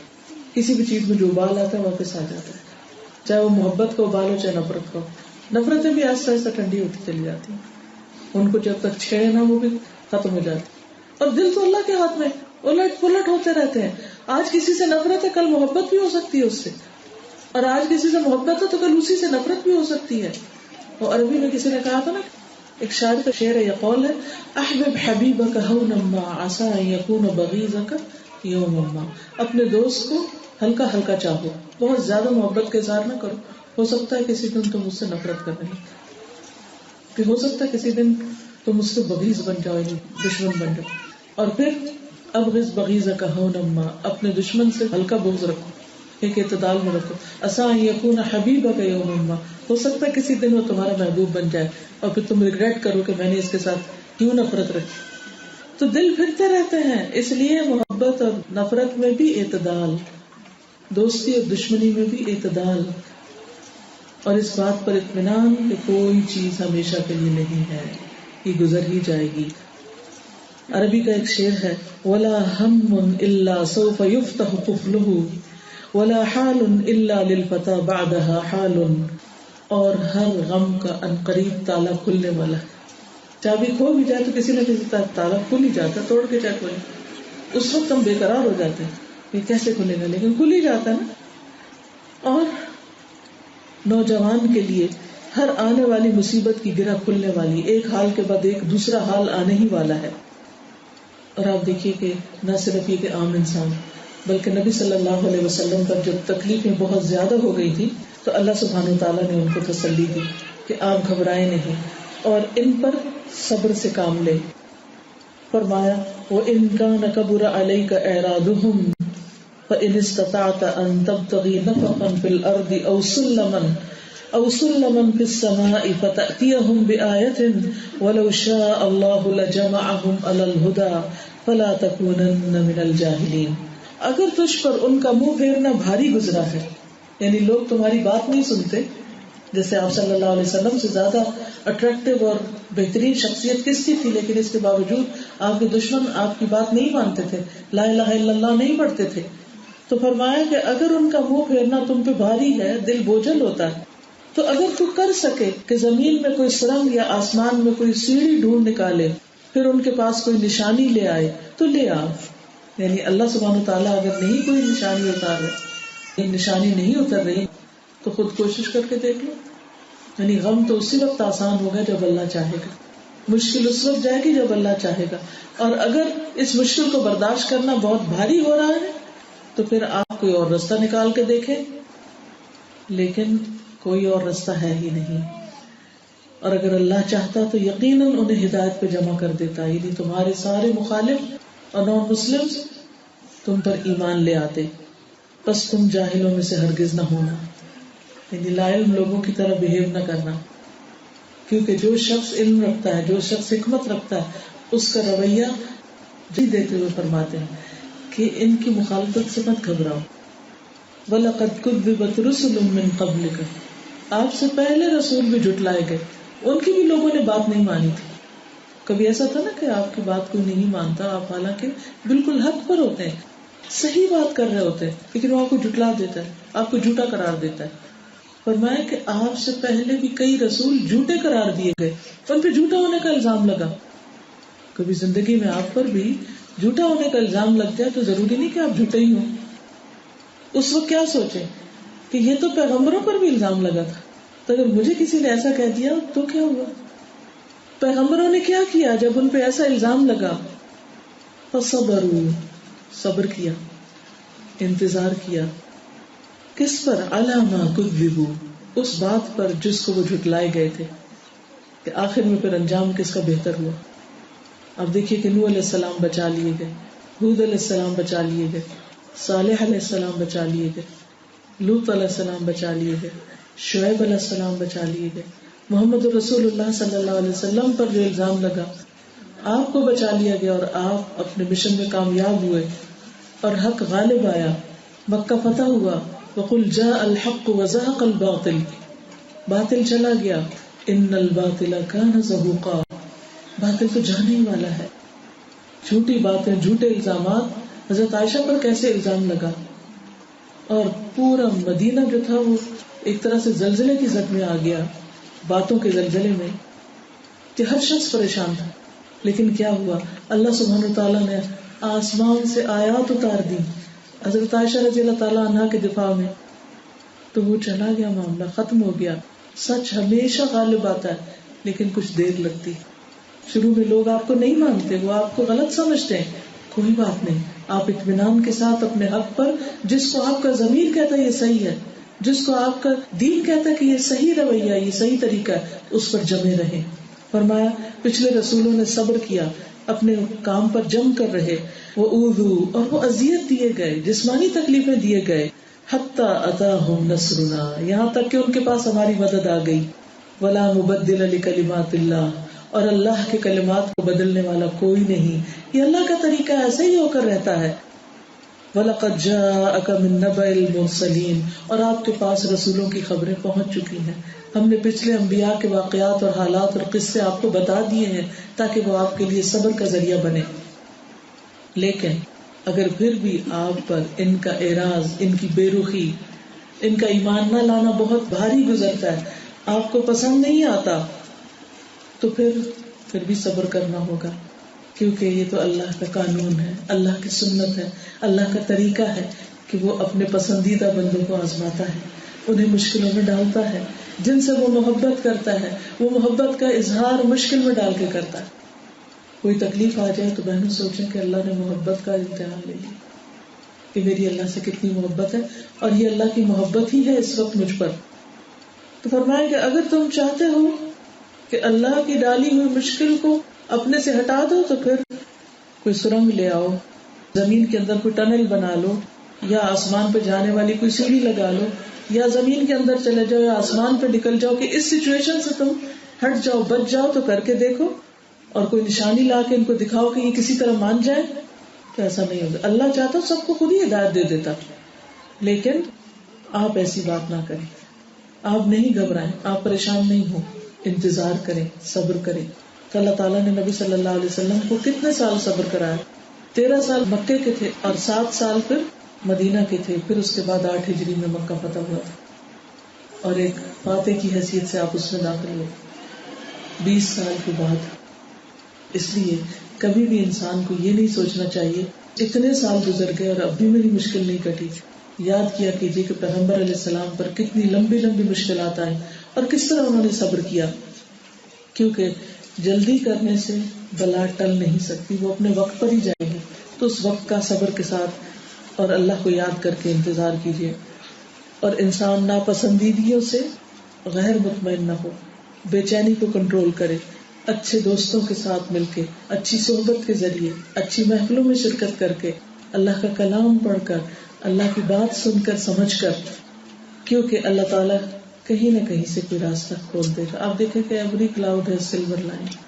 کلاؤڈ گرے ہوتے ہیں, بلیک ہوتے ہیں, لیکن ان کی سلور لائن آپ کو نظر آتی ہے. تو ہر مشکل جو ہے یا ہر دل پہ آنے والا غم جو ہے, اس سے نکلنے کا راستہ بھی اللہ نے بنا رکھا ہے, لیکن وہ اپنے وقت پر ہی ہوگا. اس وقت کا بس انتظار کرو, کیونکہ اللہ کی مدد ضرور آئے گی. اللہ سبحانہ وتعالیٰ نے قرآن مجید میں بار بار اس بات کا وعدہ کیا کہ ہم اپنے رسولوں کی مدد ضرور کریں گے. اگر آپ سچ پر ہیں, آپ حق پر ہیں, آپ ٹھیک جا رہے ہیں, تو آپ کی مدد ضرور ہوگی. اس لیے انتظار اور صبر سے کام لیجیے اور پریشان ہونا چھوڑیے. ایک اور چیز جو انسان کو بہت فائدہ دیتی ہے وہ یہ کہ انسان دوسروں کی آزمائشوں کو دیکھے کہ اکیلا میں ہی نہیں ہوں دنیا میں دکھی, دنیا میں اور لوگ بھی بہت دکھی ہیں. تو جلد بازی سے دکھ ختم نہیں ہو جائے گا, صبر سے اجر ملے گا, اور تکلیف ایک نہ ایک دن چلی ہی جائے گی, اور آخرت بھی اچھی ہو جائے گی انشاءاللہ. لیکن بے صبری سے تکلیف بھی زیادہ بڑی ہو جائے گی. جانا اس نے اپنے وقت پر ہے, اور آخرت میں اس کے لیے کچھ بھی نہیں ایسے انسان کے لیے. تو اللہ تعالیٰ ہمیں ہر معاملے میں سیدھی راہ دکھائے. آخر دعوانا الحمدللہ رب العالمین. ہم کچھ تھوڑے سے سوال جواب کر لیتے ہیں. گھر کے کام کاج مثلاً کھانا پکانا وغیرہ عورت کی شرعی ذمہ داریوں میں شامل ہوتا ہے. اس میں آپ دیکھیے کہ ازواج مطہرات کا طریقہ کیا تھا. حضرت فاطمہ الزہرا کیا کرتی تھی؟ ہم مسلمان خواتین کے لیے کون نمونہ ہے؟ رسول اللہ صلی اللہ علیہ وسلم کی ازواج اور ان کی بنات, اور پھر عام نساء المؤمنات. آپ کو معلوم ہے کہ حضرت فاطمہ رضی اللہ تعالی عنہا گھر کے کام کاج کی وجہ سے تھک جاتی تھی. کیا وہ غیر شرعی کام کر رہی تھی؟ نہیں. یہ ایک معروف بات ہے, یہ ایک انڈرسٹوڈ بات ہے کہ مرد اور عورت کے رولز ہیں. ایک کا رول باہر کی دنیا میں, ایک کا رول گھر کی دنیا میں. ایک باہر کا ذمہ دار ہے اور گھر کا. یہ ڈسٹریبیوشن آف ورک ہے. ہر ایک کو اس کی صلاحیت کے مطابق کام دیا گیا. ایک باہر کام کرے, گھر میں کام کرے. مرد کے لیے تو ہم کہتے ہیں کہ کما کے لانا اس کی شرعی ذمہ داری ہے, لیکن اس کے برعکس ہم یہ کہیں کہ عورت کے لیے گھر میں کھانا پکانا اس کی ذمہ داری نہیں. تو بڑی عجیب سی بات ہے. پھر کون پکائے گا؟ روز باہر سے کھائیں گے. اور اگر وہ شوہر افورڈ ہی نہیں کر سکتا, اور اگر کر بھی سکتا ہو تو وہ صحت کے لیے نقصان دہ. اس لیے بہنوں, اس کو اللہ سبحانہ تعالیٰ سے اجر لینے کی خاطر جو بھی کام آپ کے حصے میں آتا ہے, تھوڑا یا زیادہ, کوئی ہیلپ ہے یا نہیں, اسے اجر کا باعث سمجھ کر کرتے رہیے. اور اگر تھک جائے تو وہی کیجیے جو نبی صلی اللہ علیہ وسلم نے حضرت فاطمہ کو سکھایا تھا. وہ کیا؟ تسبیحات. جب تم تھک جاؤ تو پڑھو 33 بار سبحان اللہ, 33 بار الحمدللہ, اور 34 بار 34 times اللہ اکبر, یا پھر 33 دفعہ اللہ اکبر, اور 100ویں دفعہ لا الہ الا اللہ وحدہ لا شریک لہ لہ الملک و لہ الحمد وہو علی کل شیء قدیر. تو آپ دیکھیں گے آپ کی تھکاوٹ اتر جائے گی. تجربہ کر کے دیکھ لیں. جب آپ بہت تھک جائے تو آپ سب چھوڑ کے کام ڈاؤن ہو کے آرام سے ریلیکس ہو کے لیٹ جائیں اور یہ تسبیح شروع کر دیں. ہو سکتا ہے کہ جب آپ اللہ اکبر کریں تو آپ کو نیند بھی آ چکی ہو, پرسکون ہو جائیں گے آپ. حالانکہ آپ صلی اللہ علیہ وسلم کے پاس غلام تھے, لیکن آپ نے اپنی بیٹی کو غلام نہیں تسبیح بتائی. کیونکہ آپ کو پتا تھا کہ امت میں کتنی بیٹیاں ایسی ہوں گی جن کے پاس کوئی ہیلپ نہیں ہوگی. وہ چاہے برطانیہ میں رہے لیکن انہیں اکیلے ہی کام کرنا ہوگا. عورتوں والے نہیں، مردوں والے بھی کچھ کام کرنے ہوں گے کیونکہ یہ ان کی ترقی کی علامت ہے. تو پھر یہ کام اللہ نے اگر ہمارے حصے میں رکھے ہیں تو اس سے آپ دیکھیں گے کہ آپ کو ایک اطمینان اور تسکین، اور ہر کھانا پکاتے ہوئے یہ سوچا کریں کہ جنت میں لے جانے والے کاموں میں سے. سورۃ الدہر پڑھ کے دیکھیے، اس میں آتا ہے انما نطعمکم لوجہ اللہ لا نرید منکم جزاء ولا شکورا.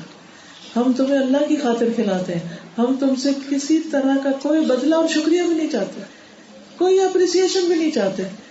تو اس کا جواب پتہ کیا؟ فوقاهم اللہ شر ذلک اليوم ولقاهم نضرۃ وسرورا. اللہ ان کو اس دن کی مشقت سے بچا لے گا، اس دن کے شر سے بچا لے گا جو دنیا میں اللہ کی خاطر کھانا کھلاتے ہیں.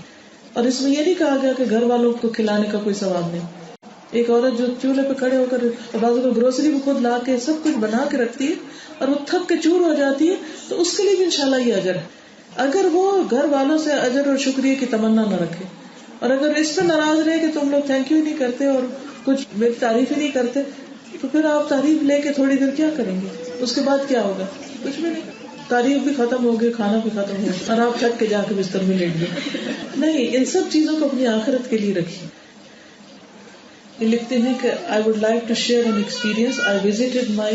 She visited somebody yesterday and was overtaken by her glamorous life with BMWs, maids for cleaning and cooking. My uncle is very fashionable. اچھا uncle کے گھر گئی ہے. I came home and cried. I haven't changed my wallpaper in 10 years and don't even have a sofa in my home. Being overtaken by self-pity, I said to myself, I am content. Alhamdulillah, I have little to worry about the dunya and more time for my akhirah. تو صرف سوچ کا فرق، ہر چیز ٹھیک ہو گئی. لیکن اگر یہ سوچ نہ آئے تو کیا ہوتا ہے؟ پھر ہم روتے ہی رہتے ہیں کہ انکل کے پاس یہ کچھ ہے اور میرے پاس کچھ بھی نہیں، اور یہ نہیں پتا کہ انکل نے کہاں سے لیا اور کہاں سے کمایا اور کتنے ڈیٹس میں ہے. بعض اوقات ہم قرض پہ قرض لے کے دنیا کے رونق کے اوپر جی رہے ہوتے ہیں، اپنے دل کو خوش کر رہے ہوتے ہیں، اور وہ جو غم اور بریز اور پریشانیاں ہیں پیچھے وہ بھول جاتے ہیں. تو کسی کی بھی دنیا دیکھ کر پریشان نہ ہو کہ ہمارے پاس کیوں نہیں، سیلف پٹی کا شکار نہ ہو. یہ دیکھیں کہ ہم اپنی دنیا کو استعمال کیسے کریں، اپنے وقت کو کیسے گزاریں. اگر آپ کا دل پروڈکٹیو ہے اور 2 وقت کا کھانا مل جاتا تو آپ خوش قسمت ترین انسان، اور آپ کے دل پہ کوئی بوجھ نہیں، کوئی غم نہیں، کوئی خوف نہیں، کوئی فکر نہیں، اور اللہ کی یاد سے آپ کا دل روشن ہے اور اللہ کی محبت میں جیتا ہے تو آپ خوش قسمت ترین انسان ہے. لکھا ہے کہ اگر ہم دینی تعلیم حاصل کرنا چاہیں تو اس کے لیے استخارہ ضروری ہے. نہیں، وہ تو فرض ہے. آپ کا فرائض میں استخارہ نہیں ہوتا. مثلاً یہ کہیں کہ میں نماز فرض پڑھنے جا رہی ہوں، پہلے استخارہ کروں کہ فرض ادا کرنا ہے یا نہیں.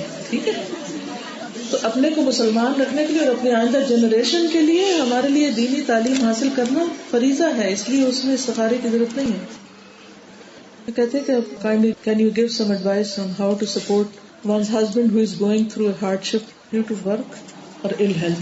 جی، بعض اوقات ایسا ہوتا ہے کہ گھر کا کوئی فرد، ہسبینڈ ہے یا کوئی بہن بھائی ہے یا کچھ، تو ان کے اوپر کوئی مسائل ہوتے ہیں.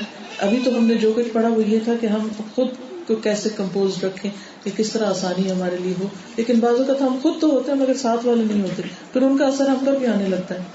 اس میں یہ کہ 2-3 چیزیں ہیں. ایک یہ کہ آپ اکیلے اگر کچھ کر سکتے ہیں تو بھی ٹھیک ہے، اور اگر زیادہ ہے پریشانی تو کسی اور کے پاس لے جا بھی سکتے ہیں اپنے آس پاس میں، جن کی وہ بات سنیں اور ایڈوائس دیں. اور کچھ لوگوں سے میل ملاپ بھی ہو سکتا ہے جو فائدہ دے. مثلاً اس کو کہاں سے آپ سیکھ سکتے ہیں کہ رسول اللہ صلی اللہ علیہ وسلم جب غار حرا سے تشریف لائے تو وہ کہاں رہے تھے. آپ اپنی وائف کے پاس آئے، حضرت خدیجہ کے پاس، تو انہیں کیا کہا کہ مجھے کچھ اڑا دو، زملونی، میں اپنی جان کے بارے میں ڈر گیا ہوں. کیونکہ ان کے لیے بالکل آؤٹ آف بلو، یعنی ایسی چیز جس کا آپ نے کبھی تصور بھی نہیں کیا تھا وہ پیش آئی تھی. تو حضرت خدیجہ نے ان کو کمفرٹ کیا اور کہا کہ واللہ لا یخزیک اللہ ابدا، اللہ کی قسم اللہ آپ کو کبھی بھی رسوا نہیں کرے گا، آپ کو کبھی کوئی نقصان ہو ہی نہیں سکتا. کیوں؟ اس لیے کہ آپ بیوہ اور مسکین کے کام آتے ہیں. آپ جن کے پاس کچھ نہیں ان کو کما کے دیتے ہیں، ان کی خوبیاں ان کو یاد دلائیں. حضرت خدیجہ کا رول پلے کیجیے، ضرورت کا خیال رکھیے اور شوہر کی خوبیاں گننا شروع کیجیے. نعمتوں کا ذکر کیجیے کہ اللہ نے آپ کو کیا کچھ دے رکھا ہے. واقعی اگر آپ گن سکے اور گننے لگیں گے تو وہ ختم ہی نہیں ہوگی. تو اچھی بات ان سے کیجیے. پھر آپ دیکھیں تھوڑی دیر کے لیے ٹھیک ہو کے لگے, پھر دوبارہ بہت وری کرنے لگ گئے, تو پھر آپ کیا کریں؟ وہی جو حضرت خدیجہ نے کیا تھا. انہوں نے دیکھا کہ جو مسئلہ آپ کو پیش آیا ہے اور جو کچھ آپ سیکھ کر آ رہے ہیں جبریل علیہ السلام سے, اس کو کون زیادہ جانتا ہے. تو انہیں پتہ چلا کہ جو ان کے کزن تھے ورقہ بن نوفل, وہ ہیبرو بھی جانتے تھے, وہ تورات کو لکھتے بھی تھے, انجیل کو لکھتے تھے, اور وہ اس وقت کے ایک عالم تھے. وہ جانتے تھے کہ یہ مسئلہ ہے کیا. وہ ان کے پاس لے گئی ان کو, حالانکہ اب آپ اللہ کے رسول ہیں اور ورقہ بن نوفل ایک عام انسان ہے, لیکن حضرت خدیجہ کی نظر میں وہ چونکہ عالم تھے, مسئلے کو سمجھنے والے تھے, رشتہ دار بھی تھے, خیر خواہ بھی تھے, اچھے اخلاق والے تھے, تو ان کے پاس لے گئی. تو وہ جب ان کے پاس گئی تو انہوں نے کیا کہا کہ یہ تو وہی ہے فرشتہ جس سے پہلے دوسرے پیغمبروں پہ آ چکا, تو اٹس ناٹ انیوژل. تو ہو سکتا ہے آپ کسی ڈاکٹر کے پاس لے جائیں یا کسی ایسے شخص کے پاس کہ جو اس معاملے کو سمجھتا, وہ بتائے کہ جو آپ پر اس وقت تکلیف ہے اس میں آپ تنہا نہیں ہیں, ایسے ہی اس سے زیادہ تو فلاں فلاں فلاں پر بھی ہے. تو جب انسان اپنے سے اوپر والوں کو دیکھتا ہے تکلیف میں, تو کہتا ہے ہاں بھائی اور لوگوں کے اوپر کیا گزر رہی ہے, تو اگر میرے اوپر کو تھوڑی سی مشکل آ گئی کوئی بات نہیں. دوسرا انہوں نے کیا کہا کہ کاش میں اس وقت زندہ ہوں جب آپ کی قوم آپ کو نکال دیتی. نہیں, مستقبل کے بارے میں تھوڑا سا الارم دے دیا, یعنی صرف ہوپ پہ نہیں رکھا بلکہ تھوڑا وارن بھی کیا کہ آئندہ یہ ہو سکتا ہے. تو حضور صلی اللہ علیہ وسلم فرمایا کہ کیا میری قوم مجھے نکال دے؟ کہاں تم جیسے جب بھی آئے ان کے ساتھ یہی ہوا. کاش میں جوان ہوتا تو میں آپ کا بھرپور ساتھ دیتا, اپنی سپورٹ کا بھی یقین دلایا. تو کسی ایسے موقع پر جب وہ جاب کے لاس کی وجہ سے یا کسی بیماری کی وجہ سے پریشان ہوں, تو یہ نہ سوچیے یہ تو شوہر ہے اور میں بیوی ہوں اور میری تو اتنی عقل نہیں, میں کیا کہوں. نہیں, اچھے وقت کو یاد کیجیے, نعمتوں کو یاد کیجیے, خوشی کے وقتوں کو یاد کیجیے, نعمتوں کو گنیے, اور پھر کسی ایسے کے پاس لے جائیے جو آپ سے زیادہ بہتر کاؤنسلنگ کر سکتا ہو, یا علاج کر سکتا ہو, یا مشورہ دے سکتا ہو, یا کوئی راہ دکھا سکتا ہو. کیونکہ اب آپ پر ذمہ داری دو ہی آ گئی. لیکن آپ نے خود نہیں پریشان ہونا کہ آپ ہاتھ پاؤں چھوڑ بیٹھے. نہیں, آپ صحابیات کے رول کو یاد کریں کہ حضرت خدیجہ جو مکہ کی مالدار ترین خاتون تھی, جب ان کا سامان مکہ میں آتا تھا نا اونٹوں پہ لد کے, تو مکہ کی زمین پتھریلی ہے لیکن اونٹوں کی کثرت کی وجہ سے وہ زمین دہلنے لگتی تھی. اتنی مالدار عورت تھی, لیکن آپ کو معلوم ہے کہ چند ہی سالوں کے اندر سارا مال و بزنس ٹھپ, اور آپ کو حضور صلی اللہ علیہ وسلم کے ساتھ شیب ابی طالب میں جانا پڑا. وہ ایسی گھاٹی تھی کہ جس میں کھانے کو کچھ نہیں ملتا تھا. حضرت خدیجہ وہاں بیمار پڑ گئی, لیکن شوہر کو نہیں چھوڑا, 3 سال ساتھ رہی, حتیٰ کہ پھر آخر میں آ کے ان کی وفات بھی ہوگی. تو ایک اچھی بیوی بنی ہے, شوہر کے لیے مددگار, اور اس کی فرسٹریشن اور اس کی تنگی اور تکلیف میں صرف اس کو بلیم نہ کیجیے کہ تم تو کوئی نکمے اور تمہیں تو کچھ آتا نہیں. اور وہ بھول جاتے ہیں ہم وہ وقت جب وہ سب کچھ کر رہا تھا ہمارے لیے, اس پر ہمیں شکر گزار ہونا چاہیے. ٹھیک ہے. بعض خواتین اذان کے وقت یا تلاوت کے وقت سر پر دوپٹہ رکھ لیتی ہیں, ویسے روزمرہ زندگی میں سر ڈھانپنے کا اہتمام نہیں کرتی. کیا اذان تلاوت کے وقت دوپٹہ رکھنا ٹھیک ہے؟ غلط تو نہیں ہے, لیکن صرف اس وقت نہیں رکھے, باقی وقت میں بھی رکھے. اب سوال یہ پیدا کیوں رکھے؟ کیونکہ اللہ کا حکم. اب آپ کہیں کہاں لکھا ہوا ہے؟ قرآن میں لکھا ہوا ہے. کس جگہ لکھا ہوا ہے؟ سورۃ الاحزاب میں لکھا ہوا ہے. کون سی آیت ہے؟ 59 آیت ہے, پڑھ کے دیکھ لیجیے گا جا کے گھر. یا ایھا النبی قل لازواجک وبناتک ونساء المؤمنین, اے نبی صلی اللہ علیہ وسلم اپنی بیویوں, بیٹیوں اور مومن عورتوں سے کہیے, ساری مومن عورتوں سے, یدنین علیہن من جلابیبہن, کہ اپنے چادریں اپنے اوپر سے لٹکا لیں. یعنی بڑی چادر گھر سے نکلنے وقت. اب یہ ایک ظاہر ہے کہ یہاں اگر آپ چادر لیں گے تو یہاں کے موسم میں وہ اڑ جائے گی, یا وہ پردے کا مقصد نہیں پورا کرے گی, یا سردی کا موسم, تو اس کو سی لیجیے, باندھ لیجیے, لیکن گھر کے کپڑوں میں نہیں نکلیے, کچھ اوڑھ کے نکلیے اوپر سے, کیونکہ اللہ نے آپ کی حفاظت کی ہے, آپ کی بیوٹی کی حفاظت کی. آپ پریشیس ہیں. اللہ تعالیٰ خود بھی اپنے آپ کو کسی کو نہیں دکھاتے, وہ چاہتا ہے کہ اس کی مومن بندیاں بھی اپنے آپ کو چھپا کے رکھے. ہم جانتے ہیں کہ رازق اللہ ہے, مگر پھر بھی پیسہ سیو کرنے کی شدید خواہش ہوتی ہے کہ فیوچر میں کام آئے گا.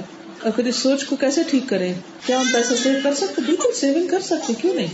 اس میں آپ دیکھیے کہ اپنی ذات پہ خرچ کیجیے, بچوں پہ کیجیے, صدقہ کیجیے فی سبیل اللہ, اور اس کے ساتھ ساتھ کچھ سیونگ بھی کیجیے. یہ نہیں کہا گیا کہ سب کچھ ہی خرچ کر کے رکھ دو, کچھ سیونگ رکھنی چاہیے. نبی صلی اللہ علیہ وسلم نے فرمایا تم اپنی اولاد کے لیے کچھ چھوڑ کر مرو، اس سے بہتر ہے کہ بالکل فقیر چھوڑو اور وہ لوگوں کے آگے ہاتھ پھیلاتے رہیں. لیکن یہ نہیں کہ سب کچھ سیو ہی کر دیں اور اپنے لیے کچھ بھی نہ کریں، نہ کھائیں نہ پیئیں اور نہ ہی کسی کو صدقہ خیرات کریں اور پیچھے سے بچے پھر اس مال سے صرف عیاشی کرتے ہیں اور بگڑ جائیں. یہ نہیں کرنا چاہیے. یہ آیت کریمہ پڑھنے کے بارے میں میں نے پوچھا ہوا ہے. میں ہمیشہ یہ سوچتی ہوں کہ آیت کریمہ کا مطلب کیا ہے. اس کا مطلب ہے لا الہ الا انت سبحانک انی کنت من الظالمین. اللہ کے سوا کوئی الہ نہیں، لا الہ نہیں کوئی الہ الا انت مگر تو ہی، اے اللہ تو ہی الہ، تو ہی میرا معبود ہے. سبحانک تو پاک ہے، جو میرے ساتھ ہوا وہ تیرا کوئی زیادتی نہیں، ظلم نہیں. انی کنت من الظالمین، میں ظالموں میں سے، غلطی میری ہے، تو مجھے معاف کر دے. تو جس پر مصیبت آئی ہے یا جو اپنے گناہ کا اعتراف کرنا چاہتا ہے وہی پڑھے گا. کس کو پڑھنا چاہیے آیت کریمہ بتائیے؟ جس پہ مشکل ہے وہ خود اپنے لیے پڑھے گا نا. کیونکہ اگر آپ لوگوں کو بلا کے کہتے ہیں وہ کہیں کہ میں ظالم ہوں، وہ آپ کے بہاف پہ کیوں کہیں گے میں ظالم ہوں؟ وہ تو اپنے بہاف پہ کہیں گے نا. تو اس لیے ہر کوئی ضرور پڑھے مگر اپنے لیے پڑھے. اس میں آتا ہے انی، بے شک میں، کنت من الظالمین، میں ظالموں میں سے ہوں. کتنا پڑھے؟ جتنا مرضی پڑھے، ہمیں کوئی تعداد نہیں بتائی گئی. کہتے لاکھ دفعہ پڑھے، کیوں لاکھ پہ پابندی لگاتے ہیں؟ 100 لاکھ دفعہ پڑھے، جب تک مسئلہ حل نہیں ہوتا پڑھتے جائیں. لیکن لاکھوں دفعہ کے مقابلے میں چند دفعہ رو کے پڑھا ہوا، عاجزی سے پڑھا ہوا زیادہ افیکٹو ہے، کوالیٹیٹو ہے. ہم کوانٹٹی پہ جاتے ہیں، تو یہ جو ہم خود ہی طریقے ایجاد کر لیتے ہیں نا، یہ اس سے بہتر ہے جو ہمیں اللہ تعالیٰ نے بتایا. کہتے کہ آپ بتا سکتے ہیں کہ جب کوئی فوت ہو جائے تو کیا کرنا چاہیے. اس کے اوپر میں نے پوری کتاب پڑھائی ہے، میرا جینا میرا مرنا. اس میں بہت تفصیل سے لکھا ہوا کہ وفات سے پہلے کوئی بیمار ہے تو کیا کرنا چاہیے، جب وفات ہو جائے تو اس دن کیا کیا کرنا چاہیے، اور پھر جب دفنا دیں تو اس کے بعد کیا کیا کرنا چاہیے. سب سے زیادہ جو چیز آسانی سے ہم کر سکتے ہیں وہ دعا ہے. چلیے چونکہ وقت ہو چکا ہے اس لیے اجازت چاہتی ہوں. سبحانک اللہم و بحمدک، اشہد ان لا الہ الا انت، استغفرک و اتوب الیک. اللہ تعالیٰ جو کچھ ہم نے سیکھا ہے پڑھا ہے ہمیں عمل کی توفیق دے. جو بات آپ کو پسند آئی ہوئی یا رب تو ہمیں معاف کر دے، اور جو صحیح باتیں ہماری زبان سے نکلی ہیں وہ ہمارے سمجھ میں اتار دے اور ہمیں عمل کی توفیق عطا فرما. ہمارے بچوں کو ہدایت دے، بیماروں کو صحت دے، دکھی لوگوں کے دکھ دور فرما. اس مسجد والوں کو بہترین جزائے خیر عطا فرما کہ انہوں نے اپنا ہال ہمیں دیا ہے اور نیکی کے کام کا موقع دیا. آپ سب آنے والوں کو اللہ بہترین جزائے خیر دے کہ جو اپنا وقت اور گھر بار چھوڑ کر اس وقت اس مجلس میں حاضر ہوئے اور اس کی رونق کو دوبالا کیا، اور جنہوں نے انتظام کیا اللہ تعالیٰ ان کو اس کی بہترین جزا عطا فرمائے اور ہم سب سے اس چھوٹی سی کوشش کو قبول فرمائے. ربنا تقبل منا انك انت السميع العليم وتب علينا انك انت التواب الرحيم. وصلى الله تعالى على خير خلقه محمد وعلى آله وأصحابه وأهل بيته أجمعين برحمتك يا أرحم الراحمين. إلهي آمين. سبحانك اللهم وبحمدك أشهد أن لا إله إلا أنت أستغفرك وأتوب إليك. السلام عليكم ورحمة الله وبركاته.